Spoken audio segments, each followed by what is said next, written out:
ಸ್ನೇಹಿತರೆ, $30 ಬಿಲಿಯನ್. ಎಷ್ಟೋ $30 ಬಿಲಿಯನ್ ಅಂದ್ರೆ ಬರೋಬ್ಬರಿ 2.25 ಲಕ್ಷ ಕೋಟಿ ರೂಪಾಯಿ. ಹತ್ತತ್ರ 3 ಲಕ್ಷ ಕೋಟಿ ಅಂತ ಅನ್ಕೊಳ್ಳಿ.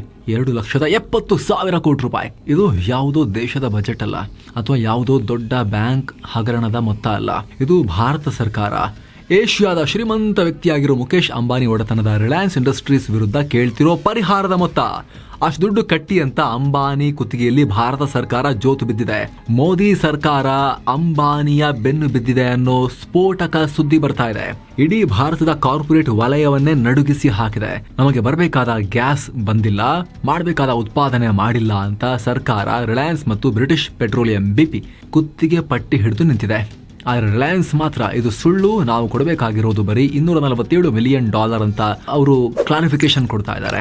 ಅದೇ ರಾಯ್ಟರ್ಸ್ ಸೇರಿ ಹಲವು ಮಾಧ್ಯಮಗಳ ರಿಪೋರ್ಟ್ಸ್ ಪ್ರಕಾರ, ಸರ್ಕಾರದ ಮಟ್ಟದಲ್ಲಿ ವೆರಿಫೈ ಮಾಡಿರೋ ಅವರ ಸೋರ್ಸಸ್ ಪ್ರಕಾರ, ತೆರೆಮರೆಯಲ್ಲಿ ನಡೀತಿರೋ ಈ ಯುದ್ಧದ ಮೊತ್ತ ಬರೋಬ್ಬರಿ $30 ಬಿಲಿಯನ್. ಅಸಲಿಗೆ ಏನಿದು ಕೃಷ್ಣಾ ಗೋದಾವರಿ ಬೇಸಿನ್ ವಿವಾದ? ಸಮುದ್ರದ ಆಳದಲ್ಲಿ ಸಿಕ್ಕ ಆ ನಿಧಿ ಯಾಕೆ ಈಗ ಭಾರತದ ಅತಿ ದೊಡ್ಡ ಲೀಗಲ್ ಬ್ಯಾಟಲ್ ಆಗಿ ಬದಲಾಗ್ತಾ ಇದೆ?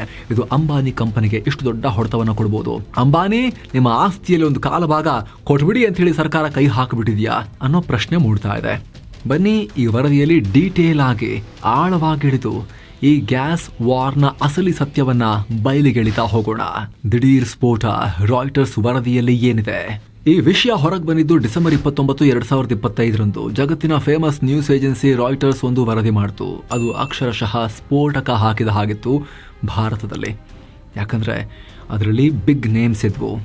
ಭಾರತ ಸರ್ಕಾರ ಅಂದ್ರೆ ಮೋದಿ ಸರ್ಕಾರ ಮತ್ತು ಅಂಬಾನಿ. ಯಾವ ಅಂಬಾನಿ? ದೊಡ್ಡ ಅಂಬಾನಿ, ಮುಖೇಶ್ ಅಂಬಾನಿ. ರಿಲಯನ್ಸ್ ಇಂಡಸ್ಟ್ರೀಸ್ ಅನ್ನೋ ಕಂಪನಿ, ಇವರೆಲ್ಲರ ಹೆಸರು ಬಂತು. ಹಾಗೆ ಬ್ರಿಟಿಷ್ ಪೆಟ್ರೋಲಿಯಂ ಕೂಡ. ಇವ್ರ ನಡುವೆ ಲೀಗಲ್ ಫೈಟ್ ನಡೀತಾ ಇದೆ ಅಂತ. ಅದನ್ನ ಕಂಪನಿಗಳ ವ್ಯವಹಾರದ ಭಾಷೆಯಲ್ಲಿ ಆರ್ಬಿಟ್ರೇಷನ್ ಅಥವಾ ಮಧ್ಯಸ್ಥಿಕೆ ಅಂತ ಕರೀತಾರೆ. ಇಲ್ಲಿ ಸರ್ಕಾರ ಇಟ್ಟಿರೋ ಡಿಮಾಂಡ್ ಮೊತ್ತ ಕೇಳಿ ಜಗತ್ತೇ ಬೆಚ್ಚಿ ಬಿದ್ದಿದೆ. ವರದಿ ಪ್ರಕಾರ ಸರ್ಕಾರ ಹೇಳ್ತಾ ಇದೆ, ರಿಲಯನ್ಸ್ ಮತ್ತು ಬ್ರಿಟಿಷ್ ಪೆಟ್ರೋಲಿಯಂ BP ಸೇರಿ ನಮಗೆ $30 ಬಿಲಿಯನ್ ಕೊಡಬೇಕು ಅಂತ. ಯಾಕೆ? ಸಿಂಪಲ್ ಆಗಿ ಎಕ್ಸ್ಪ್ಲೇನ್ ಮಾಡ್ತೀವಿ ಕೇಳಿ. KG-D6 ಅನ್ನೋ ಜಾಗದಲ್ಲಿ ಗ್ಯಾಸ್ ನಾವು ಉತ್ಪಾದನೆ ಮಾಡ್ತೀವಿ, ಭೂಮಿಯಿಂದ ಹೊರಗೆ ತೆಗಿತೀವಿ ಅಂತ ರಿಲಯನ್ಸ್ ಒಪ್ಕೊಂಡಿತ್ತು. ಆದ್ರೆ ಸರ್ಕಾರ ಹೇಳ್ತಿರೋ ಪ್ರಕಾರ ಅವರು ಹೇಳಿದಷ್ಟು ಗ್ಯಾಸ್ ತೆಗೆದೇ ಇಲ್ಲ. ಅದರಿಂದ ನಮಗೆ ಲಾಸ್ ಆಗಿದೆ, ರೆವೆನ್ಯೂ ಲಾಸ್ ಆಗಿದೆ. ಅದನ್ನು ತುಂಬಿಕೊಡಿ, ಹಾಗೆ ಬಡ್ಡಿ ಕೂಡ ಸೇರಿಸಿ ಕೊಡಿ ಅನ್ನೋದು ಸರ್ಕಾರದ ವಾದ. ಎಲ್ಲ ಲೆಕ್ಕ ಹಾಕಿ ಸರ್ಕಾರ ಇಟ್ಟಿರೋ ಡಿಮಾಂಡ್ $30 ಬಿಲಿಯನ್ ಅಂತ ರಾಯ್ಟರ್ಸ್ ರಿಪೋರ್ಟ್ ಮಾಡಿದೆ. ಅಂದ್ರೆ ಸುಮಾರು 2.5 ಲಕ್ಷ ಕೋಟಿ ರೂಪಾಯಿ ಅಂಬಾನಿಯ ರಿಲಯನ್ಸ್ ಹತ್ರ ಮೋದಿ ಸರ್ಕಾರ ಬಿಚ್ಚಿ ಅಂತ ಕುತ್ಕೊಂಡಿದೆ ಅಂತ ರಾಯ್ಟರ್ಸ್ ರಿಪೋರ್ಟ್ ಮಾಡಿದೆ. ಭಾರತದ ದಿ ಹಿಂದೂ ಸೇರಿದ ಹಾಗೆ ಹಲವು ಮಾಧ್ಯಮಗಳು ಕೂಡ ನಮ್ಮ ಸೋರ್ಸಸ್ ಪ್ರಕಾರ ಇದು ಹೌದು ಅಂತ ರಿಪೋರ್ಟ್ ಮಾಡಿದ್ದಾರೆ. ಆದರೆ ರಿಲಯನ್ಸ್ ಇಂಡಸ್ಟ್ರೀಸ್ ಇದನ್ನು ಒಪ್ತಾ ಇಲ್ಲ. ಅವರು ತಕ್ಷಣವೇ ಒಂದು ಸ್ಟೇಟ್ಮೆಂಟ್ ಕೊಟ್ಟಿದ್ದಾರೆ. ಅದನ್ನು ಫ್ಯಾಕ್ಚುಯಲಿ ಇನ್ಕರೆಕ್ಟ್, ಸತ್ಯಕ್ಕೆ ದೂರವಾದ ಮಾತು ಅಂತ ತಳ್ಳಿ ಹಾಕಿದ್ದಾರೆ. ರಿಲಯನ್ಸ್ ಪ್ರಕಾರ ಸರ್ಕಾರದ ರೆಕಾರ್ಡ್ಸ್ ಅಲ್ಲಿರೋದು ಬರೀ $247 ಮಿಲಿಯನ್, ಸುಮಾರು 2,000 ಕೋಟಿ ರೂಪಾಯಿನ ವಿವಾದ ಮಾತ್ರ. ಅಲ್ಲದೆ ಇದನ್ನ ನಮ್ಮ ಫಿನಾನ್ಷಿಯಲ್ ಸ್ಟೇಟ್ಮೆಂಟ್ಸ್ ಅಲ್ಲಿ ಡಿಸ್ಕ್ಲೋಸ್ ಕೂಡ ಮಾಡಿದ್ದೀವಿ. ಈ $30 ಬಿಲಿಯನ್ ಅನ್ನೋದು ದಾರಿ ತಪ್ಪಿಸೋ ಅಂಕಿ ಅಂಶ ಅಂತ ರಿಲಯನ್ಸ್ ಕ್ಲಾರಿಫಿಕೇಶನ್ ಕೊಟ್ಟಿದೆ. ಆದ್ರೆ ಬೆಂಕಿ ಇಲ್ಲದೆ ಹೊಗೆ ಆಡುತ್ತಾ $30 ಬಿಲಿಯನ್, $247 ಮಿಲಿಯನ್ ಅದಕ್ಕೆ ಆಮೇಲೆ ಬರೋಣ. ಆದ್ರೆ ಮೋದಿ ಸರ್ಕಾರ ಅಂಬಾನಿಗೆ ಫೈನ್ ಹಾಕ್ತಿರೋದಂತೂ ಸ್ಪಷ್ಟ. ಹಾಗಾದ್ರೆ $240 ಮಿಲಿಯನ್ ಅಂದ್ರೆ ಕಮ್ಮಿ ಅಲ್ಲ, 2,000 ಕೋಟಿ ರೂಪಾಯಿನ ಆಸುಪಾಸು. ಕೇಸ್ ಆಲ್ರೆಡಿ ಇಂಟರ್ನ್ಯಾಷನಲ್ ಕೋರ್ಟ್ ಅಂಗಳದಲ್ಲಿದೆ. ನವೆಂಬರ್ 7ನೇ ತಾರೀಕಿಗೆ ವಾದ ಪ್ರತಿವಾದ ಮುಗಿದಿದೆ. 2026 ಮಧ್ಯದಲ್ಲಿ ತೀರ್ಪು ಹೊರಬರೋ ನಿರೀಕ್ಷೆ ಕೂಡ ಇದೆ. ಹಾಗಿದ್ರೆ ಈ ಜಗಳದ ಮೂಲ ಎಲ್ಲಿ? ಹೇಗೆ ಈ ಗ್ಯಾಸ್ ವಾರ್ ಶುರುವಾಯಿತು? ಇದಕ್ಕೆ ನಾವು ಸ್ವಲ್ಪ ಫ್ಲಾಶ್ ಬ್ಯಾಕ್ಗೆ ಹೋಗ್ಬೇಕಾಗತ್ತೆ. ಅದು 2000ನೇ ಇಸವಿ. ಭಾರತಕ್ಕೆ ಸಿಕ್ತು ಬಂಗಾರದ ಗಣಿ. ಸ್ವಲ್ಪ ಕಲ್ಪಿಸ್ಕೊಳ್ಳಿ, ಅದು 2000ನೇ ಇಸವಿ. ಭಾರತ ತಾನಿನ್ನೂ ಅಭಿವೃದ್ಧಿ ಹೊಂದ್ತಾ ಇರೋ ರಾಷ್ಟ್ರ. ನಮಗೆ ಪೆಟ್ರೋಲ್, ಡೀಸೆಲ್, ಗ್ಯಾಸ್ ಎಲ್ಲದೂ ಯಾವುದು ಇಲ್ವಲ್ಲ ನಮ್ಮ ಹತ್ರ. ಅಯ್ಯೋ ಛೇ, ಬೇರೆ ರಾಷ್ಟ್ರಗಳ ಮುಂದೆ ಕೈ ಚಾಚಬೇಕಲ್ಲ ನಾವು ಅಂತ ಮೈಂಡ್ ಸೆಟ್ನಲ್ಲಿ ಕೊರಗ್ತಾ ಇದ್ದ ಟೈಮ್ನಲ್ಲಿ ಒಂದು ಸಿಹಿ ಸುದ್ದಿ ಬಂತು. ಆಂಧ್ರ ಪ್ರದೇಶದ ಕರಾವಳಿಯಲ್ಲಿ ಗೋದಾವರಿ ನದಿ ಸಮುದ್ರ ಸೇರೋ ಜಾಗದಲ್ಲಿ KG ಬೇಸಿನ್ ಸಮುದ್ರದ ಕೆಳಗಡೆ 2 ಕಿಲೋಮೀಟರ್ ಆಳದಲ್ಲಿ ಬೃಹತ್ ಗ್ಯಾಸ್ ನಿಕ್ಷೇಪ ಇದೆ ಅನ್ನೋದು ಪತ್ತೆಯಾಯಿತು. ಅದೇ KG-D6. ಅದನ್ನು ಕಂಡುಹಿಡಿದಿದ್ದು ಮುಖೇಶ್ ಅಂಬಾನಿ ಅವರ ರಿಲಯನ್ಸ್ ಕಂಪನಿ. ಅವತ್ತಿಗೆ ಅದು ಎಂಥ ಸುದ್ದಿ ಅಂದರೆ, ಇನ್ಮೇಲೆ ಭಾರತಕ್ಕೆ ಗ್ಯಾಸ್ ಚಿಂತೆ ಇಲ್ಲ, ನಮ್ಮ ಹಣೆ ಬರಹ ಬದಲಾಯಿತು ಅಂತ ಎಲ್ಲರೂ ಕುಣಿದಾಡಿದ್ರು. 12 ಏಪ್ರಿಲ್ 2000ಕ್ಕೆ ಸರ್ಕಾರ ಮತ್ತು ರಿಲಯನ್ಸ್ ನಡುವೆ ಒಂದು ಒಪ್ಪಂದ ಕೂಡ ಆಯಿತು. ಅದರ ಹೆಸರು PSC, ಪ್ರೊಡಕ್ಷನ್ ಶೇರಿಂಗ್ ಕಾಂಟ್ರಾಕ್ಟ್. ಇದರ ನಿಯಮಗಳು ತುಂಬಾ ಇಂಟ್ರೆಸ್ಟಿಂಗ್ ಆಗಿವೆ. ಗಮನ ಕೊಟ್ಟು ಕೇಳಿ, ಜಗಳ ಇರೋದೇ ಇಲ್ಲಿ. ನಿಯಮ ಏನು ಅಂದರೆ, ಮೊದಲು ರಿಲಯನ್ಸ್ ತನ್ನ ಸ್ವಂತ ದುಡ್ಡು ಹಾಕಿ ಗ್ಯಾಸ್ ತೆಗಿಬೇಕು. ಗ್ಯಾಸ್ ಮಾರಿದ ದುಡ್ಡಲ್ಲಿ ತಾನು ಹಾಕಿದ ಬಂಡವಾಳವನ್ನು ಮೊದಲು ರಿಕವರ್ ಮಾಡ್ಕೋಬೇಕು, ಕಾಸ್ಟ್ ರಿಕವರಿ. ಬಂಡವಾಳ ವಾಪಸ್ ಬಂದಮೇಲೆ ಉಳಿಯೋ ಲಾಭದಲ್ಲಿ ಸರ್ಕಾರಕ್ಕೆ ಪಾಲು ಕೊಡಬೇಕು, ಅದು ಪ್ರಾಫಿಟ್ ಶೇರಿಂಗ್. ಕೇಳೋಕೆ ಚೆನ್ನಾಗಿದೆಯಲ್ವಾ? 2009 ಏಪ್ರಿಲ್ನಲ್ಲಿ ಅದ್ದೂರಿಯಾಗಿ ಗ್ಯಾಸ್ ಉತ್ಪಾದನೆ ಶುರುನೂ ಆಯಿತು. ಆಗ ರಿಲಯನ್ಸ್ ಹೇಳಿದೆ ಏನು ಗೊತ್ತಾ, ನಾವು ದಿನಕ್ಕೆ 80 million standard cubic metre gas ಕೊಡ್ತೀವಿ ಅಂತ. ಇದು ಭಾರತದ ಇಂಧನ ಸಮಸ್ಯೆಯನ್ನೇ ಬಗೆಹರಿಸುತ್ತೆ ಅಂತ ಎಲ್ಲರೂ ಅನ್ಕೊಂಡಿದ್ರು. ಯಾಕಂದರೆ ಇಡೀ ಭಾರತದ ಅರ್ಧದಷ್ಟು ಎಲೆಕ್ಟ್ರಿಸಿಟಿ ಪ್ಲಾಂಟ್ಗಳಿಗೆ ಊಟ ಹಾಕುವಷ್ಟು ಗ್ಯಾಸ್ ಅಲ್ಲಿತ್ತು. ಈ ಪ್ರಾಜೆಕ್ಟ್ ಮೇಲೆ ಜಗತ್ತಿಗೆ ಎಷ್ಟು ನಂಬಿಕೆ ಇತ್ತು ಅಂದರೆ 2011ರಲ್ಲಿ ಬ್ರಿಟನ್ನ ದಿಗ್ಗಜ ಕಂಪನಿ BP ಬ್ರಿಟಿಷ್ ಪೆಟ್ರೋಲಿಯಂ ಇದರಲ್ಲಿ 30% ಪಾಲು ಪಡೆಯೋಕೆ ಬರೋಬ್ಬರಿ $7.2 ಬಿಲಿಯನ್ ದುಡ್ಡನ್ನು ಸುರಿತು. ಆರಂಭದಲ್ಲಿ ಅಂದಾಜು ಮಾಡಿದ್ದು ಬರೋಬ್ಬರಿ 10.3 trillion cubic feet gas reserves ಇದೆ ಅಂತ. ಆದರೆ ವಿಧಿ ಲಿಖಿತವೇ ಬೇರೆ ಇತ್ತು. 2011 ನಂತರ ಸೀನ್ ಕಂಪ್ಲೀಟ್ ಉಲ್ಟಾ ಆಯಿತು. ಗ್ಯಾಸ್ ಬಾವಿಗಳು ಒಣಗೋಕ್ ಶುರುವಾದವು. 80 ಬರಬೇಕಾಗಿದ್ದ ಕಡೆ 60 ಬಂತು, ಆಮೇಲೆ 40, ಕಡೆಗೆ 20, ಕಡೆಗೆ 2020 ಹೊತ್ತಿಗೆ ಹನಿ ಗ್ಯಾಸ್ ಕೂಡ ಬರದೆ ನಿಂತು ಹೋಯ್ತು. ಇಲ್ಲಿ ಶುರುವಾಯಿತು ನೋಡಿ ಅಸಲಿ ಗ್ಯಾಸ್ ವಾರ್. ಗ್ಯಾಸ್ ಎಲ್ಲಿ ಹೋಯ್ತು ಅಂಬಾನಿಯವರೇ? ಸರ್ಕಾರದ ಪ್ರಶ್ನೆ. ಈಗ ನೀವು ಕೇಳ್ಬೋದು, ರೀ ಭೂಮಿ ಒಳಗಡೆ ಗ್ಯಾಸ್ ಖಾಲಿ ಆದರೆ ರಿಲಯನ್ಸ್ ಏನು ಮಾಡುತ್ತೆ, ಅದಕ್ಕೆ ಯಾಕೆ ದಂಡ ಹಾಕಬೇಕು ಅಂತ. Good question. ಆದರೆ ಸರ್ಕಾರ ಹೇಳ್ತಿರೋದು ಬೇರೆ. ಸರ್ಕಾರದ ವಾದವನ್ನ ಸಿಂಪಲ್ ಆಗಿ 3 ಪಾಯಿಂಟ್ಸ್ ಅಲ್ಲಿ ಹೇಳ್ತೀವಿ ನೋಡಿ. ಪಾಯಿಂಟ್ ನಂಬರ್ 1, ನೀವು ಕೊಟ್ಟ ಮಾತು ತಪ್ಪಿದ್ದೀರಾ ಅಂತ ಸರ್ಕಾರ ಹೇಳುತ್ತೆ. ನೀವು ನಮಗೆ ಪ್ಲಾನ್ ಕೊಡುವಾಗ ಹೇಳಿದ್ರಿ ಇಲ್ಲಿ 10 ಟ್ರಿಲಿಯನ್ ಅಡಿ ಗ್ಯಾಸ್ ಇದೆ ಅಂತ, ಆದ್ರೆ ನೀವು ತೆಗೆದಿದ್ದು ಬರೀ 3 ಟ್ರಿಲಿಯನ್. ಅಂದ್ರೆ ನೀವು ಸರಿಯಾಗಿ ಬಾವಿ ಕೊರೆದಿಲ್ಲ, ಟೆಕ್ನಾಲಜಿ ಸರಿಯಾಗಿ ಬಳಸಿಲ್ಲ, ನಿಮ್ಮ ನಿರ್ಲಕ್ಷ್ಯದಿಂದ ನಮ್ಮ ದೇಶದ ನ್ಯಾಚುರಲ್ ರಿಸೋರ್ಸಸ್ ಹಾಳಾಗಿ ಹೋಗಿದೆ ಅಂತ.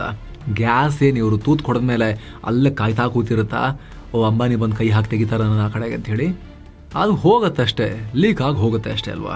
ನೆಕ್ಸ್ಟ್ ಪಾಯಿಂಟ್ ನಂಬರ್ 2, ಬೇಕು ಅಂತಲೇ ಗ್ಯಾಸ್ ಅದುಮಿ ಇಟ್ಕೊಂಡ್ರಾ ಅನ್ನೋದು. ಇದು ಸೀರಿಯಸ್ ಆರೋಪ. ಸರ್ಕಾರಕ್ಕೊಂದು ಅನುಮಾನ ಇದೆ, ರಿಲಯನ್ಸ್ ಬೇಕು ಅಂತಲೇ ಉತ್ಪಾದನೆ ಕಮ್ಮಿ ಮಾಡಿರಬಹುದು, ಮುಂದೆ ಯಾವಾಗಲಾದ್ರೂ ಬೆಲೆ ಜಾಸ್ತಿ ಆದಾಗ ಮಾರೋಣ ಅಂತ ಕಾಯ್ತಿರಬಹುದು ಅನ್ನೋದು ಸರ್ಕಾರದ ವಾದ. ನಮಗೆ ಬರಬೇಕಾಗಿದ್ದ ಗ್ಯಾಸ್ ಈಗಲೇ ಕೊಡಿ, ಇಲ್ಲ ಅಂದ್ರೆ ದುಡ್ಡು ಕೊಡಿ ಅಂತ ಸರ್ಕಾರ ಪಟ್ಟು ಹಿಡಿದಿದೆ. ಪಾಯಿಂಟ್ ನಂಬರ್ 3, ಖರ್ಚು ನಿಮ್ಮದು, ಲಾಸ್ ನಮ್ಮದ ಅಂತ. ಇದು ತುಂಬಾ ಮುಖ್ಯ ಪ್ರಶ್ನೆ. ರಿಲಯನ್ಸ್ ಗ್ಯಾಸ್ ತೆಗಿಲಿಕ್ಕೆ ಅಂತ ಸಾವಿರಾರು ಕೋಟಿ ರೂಪಾಯಿ ಖರ್ಚು ಮಾಡಿದೆ, ಕ್ಯಾಪಿಟಲ್ ಎಕ್ಸ್ಪೆಂಡಿಚರ್. ಒಪ್ಪಂದದ ಪ್ರಕಾರ ಖರ್ಚನ್ನ ಗ್ಯಾಸ್ ಮಾರಿಯವರು ವಾಪಸ್ ಪಡ್ಕೋಬೇಕು. ಸರ್ಕಾರ ಹೇಳ್ತಾ ಇದೆ, ನೀವು ಅಷ್ಟು ದೊಡ್ಡ ಮಷಿನ್ ತಂದ್ರಿ, ಪೈಪ್ ಲೈನ್ ಹಾಕಿದ್ರೆ ಗ್ಯಾಸ್ ಮಾತ್ರ ಬರಲಿಲ್ವಲ್ಲ, ಆ ಅನಗತ್ಯ ಖರ್ಚನ್ನ ನಾವ್ ಯಾಕೆ ಒಪ್ಕೋಬೇಕು, ಆ ಖರ್ಚನ್ನ ನಮ್ಮ ತಲೆ ಕಟ್ಟಕ್ ಬರಬೇಡಿ ಅಂತ ಸರ್ಕಾರ ಹೇಳ್ತಿದೆ. ಇದನ್ನ ಟೆಕ್ನಿಕಲ್ ಭಾಷೆಯಲ್ಲಿ ಗೋಲ್ಡ್ ಪ್ಲೇಟಿಂಗ್ ಅಂತ ಕರೀತಾರೆ. ಅಂದ್ರೆ 10,000 ರೂಪಾಯಿ ಕೆಲಸಕ್ಕೆ 100 ರೂಪಾಯಿ ಖರ್ಚನ್ನ ತೋರಿಸುವುದು. ಸರ್ಕಾರ ಇದನ್ನ ಕಟುವಾಗಿ ವಿರೋಧಿಸ್ತಾ ಇದೆ. ಸಮುದ್ರದ ಆಳದ ರಹಸ್ಯ, ರಿಲಯನ್ಸ್ ಹೇಳ್ತಿರೋದೇನೋ. ಈಗ ನಾಣ್ಯದ ಇನ್ನೊಂದು ಮುಖ ನೋಡೋಣ. ರಿಲಯನ್ಸ್ ಮತ್ತು ಬ್ರಿಟಿಷ್ ಪೆಟ್ರೋಲಿಯಂ ಸುಮ್ಮನೆ ಕೂತಿಲ್ಲ. ಅವರು ಜಗತ್ತಿನ ಬೆಸ್ಟ್ ಲಾಯರ್ಸ್ನ ಇಟ್ಕೊಂಡು ವಾದ ಮಾಡ್ತಿದ್ದಾರೆ. ಅವರ ವಾದ ಕೇಳಿದ್ರೂ ಹೌದಲ್ವಾ ಅಂತ ಅನಿಸ್ಬೋದು. ರಿಲಯನ್ಸ್ ಹೇಳ್ತಿರೋದು ಒಂದೇ ಮಾತು, ನಮ್ ತಪ್ಪಲ್ಲ, ಪ್ರಕೃತಿಯ ಆಟ ಇದು ಅಂತ, ಜಿಯೋಲಾಜಿಕಲ್ ಸರ್ಪ್ರೈಸ್ ಅಂತ. ಅವ್ರು ಹೇಳ್ತಾರೆ, ಸ್ವಾಮಿ ನಾವು ಸಮುದ್ರದ ಕೆಳಗಡೆ 2 ಕಿಲೋಮೀಟರ್ ಆಳದಲ್ಲಿ ತೂತ್ ಕೊರದ್ವಿ, ಅಲ್ಲಿನ ಕಲ್ಲು ಮಣ್ಣಿನ ಸ್ವಭಾವ ಊಹಿಸೋಕೆ ಆಗಲ್ವಲ್ಲ ಮುಂಚೆನೆ. ಸಮುದ್ರದ ಆಳದ ಬಂಡೆಗಳ ಸ್ವರೂಪ ನಾವು ಅಂದ್ಕೊಂಡ ಹಾಗಿಲ್ಲ. ಏನಾಯಿತು ಅಂದರೆ ನೀರು ಮತ್ತು ಮರಳು, ಗ್ಯಾಸ್ ಬರಬೇಕಾಗಿದ್ದ ಪೈಪ್ಗಳಲ್ಲಿ ಏಕಾಏಕಿ ನೀರು ಮತ್ತು ಮರಳು ನುಗ್ಗೋಕೆ ಶುರುವಾದವು. ಎಷ್ಟೇ ಟ್ರೈ ಮಾಡಿದ್ರು ಅದನ್ನು ತಡೆಯೋಕೆ ಆಗಲಿಲ್ಲ. ಹಾಗೆ ಪ್ರೆಷರ್ ಡ್ರಾಪ್ ಆಯಿತು. ಬಾವಿಯ ಪ್ರೆಷರ್ ನಾವು ಅಂದುಕೊಂಡಿದ್ದಕ್ಕಿಂತ ಬೇಗ ಕುಸಿದು ಹೋಯಿತು. ಪ್ರೆಷರ್ ಇಲ್ಲದೆ ಗ್ಯಾಸ್ ಎಲ್ಲಿಂದ ಮೇಲಕ್ಕೆ ಬರುತ್ತೆ ಅನ್ನೋ ಪ್ರಶ್ನೆ ಕೇಳಿದ್ರು. ರಿಲಯನ್ಸ್ ವಾದ ಏನು ಅಂದರೆ, ನಾವು ಸಾವಿರಾರು ಕೋಟಿ ಬಂಡವಾಳ ಹಾಕಿದ್ದೀವಿ, ಗ್ಯಾಸ್ ಬಂದರೆ ನಮಗೆ ಅಲ್ವಾ ಲಾಭ, ನಾವ್ಯಾಕೆ ಬೇಕು ಅಂತ ಇಲ್ಲ ಗ್ಯಾಸಲ್ಲಿ ಬರ್ತಾ ಇಲ್ಲ ಅಂತ ಸುಳ್ಳು ಹೇಳ್ತೀವಿ, ನಾವು ಎಲ್ಲಿಂದ ತರೋದಿಲ್ಲ ಅಂತ ಹೇಳಿದ್ರೆ ಅನ್ನೋ ಪ್ರಶ್ನೆಯನ್ನು ಕೇಳ್ತಿದ್ದಾರೆ. ಅಷ್ಟೇ ಅಲ್ಲ, ನಾವು ತಗೊಂಡಿರೋ ಪ್ರತಿಯೊಂದು ಟೆಕ್ನಿಕಲ್ ನಿರ್ಧಾರಕ್ಕೂ DGH ಸರ್ಕಾರಿ ಸಂಸ್ಥೆ ಅದರ ಪರ್ಮಿಷನ್ ತಗೊಂಡಿದ್ದೀವಿ. ಆಗ ಸುಮ್ಮನಿದ್ದು ಇವಾಗ ನಮ್ಮ ತಲೆ ತಿಂತಾ ಇದ್ದೀರಲ್ಲ ಅನ್ನೋದು ಮುಖೇಶ್ ಅಂಬಾನಿ ಟೀಮ್ನ ಪ್ರಶ್ನೆ. 247 ಮಿಲಿಯನ್ ಹೋಗಿ 30 ಬಿಲಿಯನ್ ಆಗಿದ್ದು ಹೇಗೆ? ಈಗ ವಾಪಸ್ ಆ ನಂಬರ್ಗೆ ಬರೋಣ. ರಿಲಯನ್ಸ್ ಹೇಳ್ತಿರೋ $247 ಮಿಲಿಯನ್ ಎಲ್ಲಿದೆ? ಸರ್ಕಾರ ಹೇಳ್ತಿರೋ $30 ಬಿಲಿಯನ್ ಎಲ್ಲಿದೆ? ಬರೀ 2,000 ಕೋಟಿ ರೂಪಾಯಿಯಲ್ಲಿ, 2,70,000 ಕೋಟಿ ರೂಪಾಯಿಯಲ್ಲಿ ಈ ಮ್ಯಾಜಿಕ್ ಆಗಿದ್ದು ಹೇಗೆ? ಸರ್ಕಾರದ ಕ್ಯಾಲ್ಕುಲೇಟರ್ ಹೆಂಗೆ ಕೆಲಸ ಮಾಡ್ತು?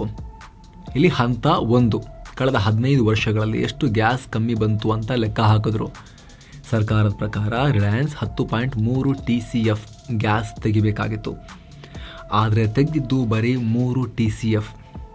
ಹಂತ 2, ಉಳಿದ ಗ್ಯಾಸ್ ಏನಾಯಿತು? ಆ ಕಾಣೆಯಾದ ಅಥವಾ ಉತ್ಪಾದಿಸದ ಗ್ಯಾಸ್ನ ಇವತ್ತಿನ ಮಾರುಕಟ್ಟೆ ಬೆಲೆ ಎಷ್ಟು? ಅದನ್ನು ಕ್ಯಾಲ್ಕುಲೇಟರ್ ಹೊಡೆದ್ರು ಭಾರತ ಸರ್ಕಾರದವರು. ಹಂತ 3, ನೀವು ಗ್ಯಾಸ್ ತೆಗಿಲಿಲ್ಲ, ಆದರೆ ಅದಕ್ಕೆ ಅಂತ ಮಷಿನ್ ತಂದ್ವಿ, ಪೈಪ್ ಹಾಕಿದ್ವಿ ಅಂತ ಸಾವಿರಾರು ಕೋಟಿ ರೂಪಾಯಿ ಖರ್ಚು ಬರೆದಿದ್ದೀರಲ್ಲ, ಅದನ್ನು ಒಪ್ಪಲ್ಲ, ಆ ದುಡ್ಡು ವಾಪಸ್ ಕೊಡಿ, ಡಿಸಲೌಡ್ ಕಾಸ್ಟ್ ಅಂತ. ಹಂತ 4 ಇದು ಡೇಂಜರಸ್ ಪಾಯಿಂಟ್. ಇದಕ್ಕೆಲ್ಲ ಚಕ್ರ ಬಡ್ಡಿ ಇಂಟ್ರೆಸ್ಟ್ ಹಾಕ್ತೀವಿ ಅಂತ ಬಂತು ಭಾರತ ಸರ್ಕಾರ. 2010ರಿಂದ ಇಲ್ಲಿವರೆಗೆ ಬಡ್ಡಿ ಮೇಲೆ ಬಡ್ಡಿ ಹಾಕಿ ಪೆನಾಲ್ಟಿ ಹಾಕಿ ಆ ಚಿಕ್ಕ ಮೊತ್ತವನ್ನು ಉಬ್ಬಿಸಿ $30 ಬಿಲಿಯನ್ ದೈತ್ಯಾಕಾರದ ಬಲೂನನ್ನು ಮಾಡಿದೆ ಭಾರತ ಸರ್ಕಾರ. ರಿಲಯನ್ಸ್ ಹೇಳ್ತಿದೆ, ನೀವು ಊಹೆ ಮಾಡಿರೋ ಗ್ಯಾಸ್ಗೆ, ಅಂದರೆ ನೀವು ಅಂದಾಜು ಮಾಡಿರೋ ಗ್ಯಾಸ್ಗೆ ದುಡ್ಡು ಕೇಳ್ತಾ ಇದ್ದೀರಾ, ಇದು ಯಾವ ನ್ಯಾಯ ಅಂತ. ಇಲ್ಲ ಅಂದರೆ ನಾವೆಲ್ಲಿಂದ ಗ್ಯಾಸ್ ಉತ್ಪತ್ತಿ ಮಾಡೋಣ ಅಂತ. ಅಂಬಾನಿ ಗೆಲ್ತಾರ, ಸರ್ಕಾರ ಗೆಲ್ಲುತ್ತಾ, ಕೋರ್ಟ್ ಹೇಳೋದೇನು? ಈ ವಿಷಯ ಕೋರ್ಟ್ ಮೆಟ್ಟಿಲೇರಿ ದಶಕವೇ ಕಳಿತು. ಈಗ ಈ ಪ್ರಕರಣ ಇರೋದು ಅಂತಾರಾಷ್ಟ್ರೀಯ ಮಧ್ಯಸ್ಥಿಕೆ ಮಂಡಳಿ, ಇಂಟರ್ನ್ಯಾಷನಲ್ ಆರ್ಬಿಟ್ರೇಷನ್ ಟ್ರೈಬ್ಯುನಲ್ ಮುಂದೆ. 3 ಜಡ್ಜ್ಗಳಿರೋ ಈ ಪ್ಯಾನಲ್ ಮುಂದೆ ವಿಚಾರಣೆ ನಡೀತಾ ಇದೆ. ಒಂದು ಹಂತದಲ್ಲಿ ಸರ್ಕಾರ ಪ್ಯಾನಲ್ಲೇ ಸರಿ ಇಲ್ಲ, ಇದರಲ್ಲಿರೋ ಒಬ್ಬ ಜಡ್ಜ್ ಪಕ್ಷಪಾತ ಮಾಡ್ತಿದ್ದಾರೆ ಅಂತ ಸುಪ್ರೀಂ ಕೋರ್ಟ್ಗೆ ಹೋಗಿತ್ತು. ಆದರೆ 2023ರಲ್ಲಿ ಸುಪ್ರೀಂ ಕೋರ್ಟ್ ಇಲ್ಲ, ವಿಚಾರಣೆ ಮುಂದುವರಿಲಿ ಅಂತ ತೀರ್ಪು ಕೊಡ್ತು. ಈಗ ಲೇಟೆಸ್ಟ್ ಅಪ್ಡೇಟ್ ಪ್ರಕಾರ ನವೆಂಬರ್ 7, 2025ರಂದು ವಾದ ಪ್ರತಿವಾದ ಎಲ್ಲ ಮುಗಿದಿದೆ. ಚೆಂಡು ಈಗ ನ್ಯಾಯಾಧೀಶರ ಅಂಗಳದಲ್ಲಿದೆ. 2026ರ ಮಧ್ಯಭಾಗದಲ್ಲಿ ಅಂತಿಮ ತೀರ್ಪು ಹೊರಬರೋ ಸಾಧ್ಯತೆ ಇದೆ. ಒಂದು ವೇಳೆ ತೀರ್ಪು ಸರ್ಕಾರದ ಪರ ಬಂದರೆ ರಿಲಯನ್ಸ್ ಭಾರತದ ಹೈಕೋರ್ಟ್ ಅಥವಾ ಸುಪ್ರೀಂ ಕೋರ್ಟ್ನಲ್ಲಿ ಅದನ್ನು ಮತ್ತೆ ಚಾಲೆಂಜ್ ಮಾಡ್ಬೋದು.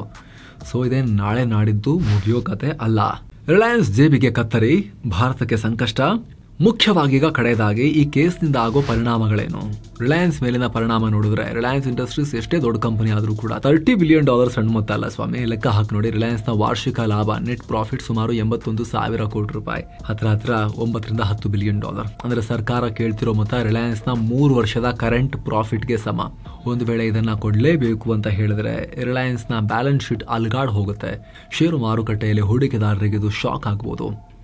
ನೆಕ್ಸ್ಟ್, ಭಾರತದ ಇಂಧನ ಭದ್ರತೆ, ಎನರ್ಜಿ ಸೆಕ್ಯೂರಿಟಿ. KG-D6ನಲ್ಲಿ ಗ್ಯಾಸ್ ಸಿಗುತ್ತೆ ಅಂತ ನಂಬ್ಕೊಂಡು ನಾವು ಬೇಕಾದಷ್ಟು ಪ್ಲಾನ್ ಮಾಡಿದ್ವಿ. ಅದರಲ್ಲಿ ಗ್ಯಾಸ್ ಸಿಗಲಿಲ್ಲ. ಅದರ ಪರಿಣಾಮ ಭಾರತ ಇವತ್ತು ತನ್ನ ಅಗತ್ಯದ 50% ಗ್ಯಾಸನ್ನು ವಿದೇಶಗಳಿಂದ LNGಯನ್ನು ಆಮದು ಮಾಡಿಕೊಳ್ತಾ ಇದೆ. ನಾವು ನಮ್ಮದೇ ಗ್ಯಾಸ್ ತೆಗೆಯೋಕ್ಕಾಗದೆ ಅನಿವಾರ್ಯವಾಗಿ ಬೇರೆ ರಾಷ್ಟ್ರಗಳಿಗೆ $ಕೋಟ್ಯಾಂತರ ಸುರಿತಾ ಇದ್ದೀವಿ.